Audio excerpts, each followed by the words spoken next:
White supremacists are full of shit. See, when a black person pulls any kind of crime, you got some little dusty nigga pulling a crime, these white supremacists get on here and it's all these black MFers and they're pulling out shit emojis and they're dog whistling and talking about how they need to kill blacks, they need to shoot blacks, and the white race needs to rise up and kick these people out and blah, blah, blah. La Raza's at it again, whatever. They do this shit over and over and over. As soon as you point out something that they do, as soon as you point out something along the lines of a race war transgression, oh, that's hate speech. Pointing out white racism is allegedly racism. They're gaslighting you to stop talking about the racism that they do to other people.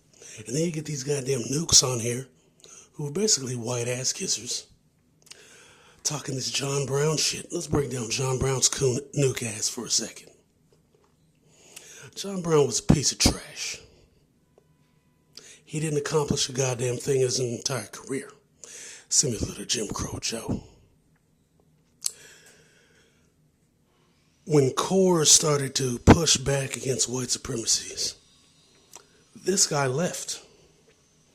Because before then, they weren't getting anything done, and they were like, we're trying to march and sing and dance, and we're just getting punched in the mouth. Nothing's getting accomplished. It's time to change up our strategy. So they did. And that's when this goes, oh, well, and then the court got all radical, and I had to leave. Like a coward. It's pathetic. You got this web guy here, and you had that kid that killed the blacks in that church. Talk about that stuff. Oh, you're causing division. Pointing out that white people have engaged, not white people, but white nationalists, white supremacists have engaged in an active race war against people who are not white, especially blacks in this country. All of a sudden you're causing division? Are you serious? So basically they want us to put our heads in the sand and not pay attention to this stuff. Or maybe I should just talk about rap music. Hey man, let's talk about rap now. Yeah, see, I don't talk about that shit. Now Prince Brad, he'll try to paint that picture.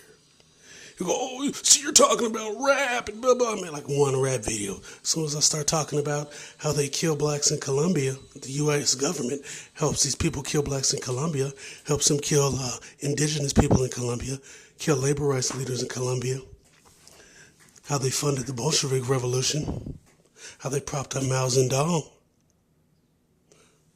how Reuben Holden helped organize and facilitate the Great Leap Forward, which was basically genocide. That's too much. That's hate speech. Get this nigga off of here. Oh, we gotta delete that shit. We can't talk about that shit on here.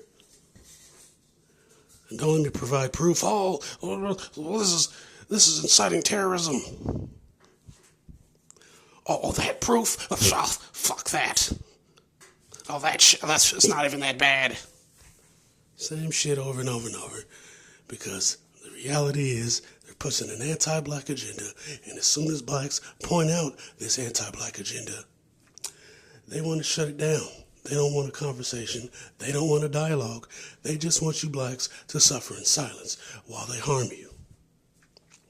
And let's not hear about this fake ass. There's no black and brown coalition.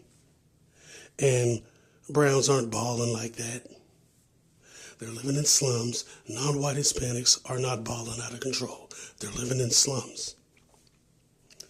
Asians were pulling themselves up already because the Japanese, even though they got bombed, just to test out the bomb. It wasn't to stop the war. They did it to test out the bomb on a non-white population. Let's just be clear with that. Because that's how white supremacists do. But these people already had a country. They already had an independent economy. Yes, they took out the Zaibatsu, but the Zaibatsu most of those Zaibatsus just restructured and came back in a different form with a westernized form. So essentially, there were central banks not tied to the Zaibatsu, so they didn't have as much control as they had before. That's the only thing. But in the end of the day, they had all that money And they already had the infrastructure. And once they rebuilt, like I said in the videos in the past, America couldn't keep up because America produces trash. The only thing America can create are weapons. America is a shithole with weapons, as you're seeing now. As you're seeing now. Now, they were able to pull trillions of dollars out of their ass to give to the white supremacist oligarchs. They were able to pull money out of their ass to give to Egypt, their military junta in Egypt, to buy weapons from Russia. They pulled $500 million out of their ass to give to their client states, Israel and Jordan, to buy weapons from them so that when that stock price goes up,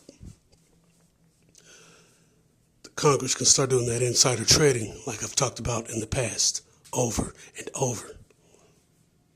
Although somebody likes to delete that because it's hate speech. Pointing at the truth is hate speech. So yeah. Don't blow smoke up my ass and tell me it's sunshine. White supremacists are full of shit. They're engaging in a race war. All I'm telling black people to do is to A, get armed and protect yourselves when the stuff comes. Like I said, with this web guy, while he's murdering innocent people, a black child goes outside and flags down a cop. The cop pulls up, hops out the car, puts a gun in his face. He's yelling, we need help, we need help. This guy pulls the goddamn gun on the kid, waving the cop down for help. That's what you're dealing with. This is a goddamn race war. And it can be a Tyrone Watkins, Ezell Ford, or it can be an Omar Abrego. Neither one of you are balling. Like I said in my video about minorities fighting over crumbs. End of the day, it's just a bunch of you sniffing their ass to get a couple of fucking crumbs off the table. You're not stacking resources. You're not building dynasties. You're all latching on, trying to get a better seat in the system of white supremacy. And that's a fact.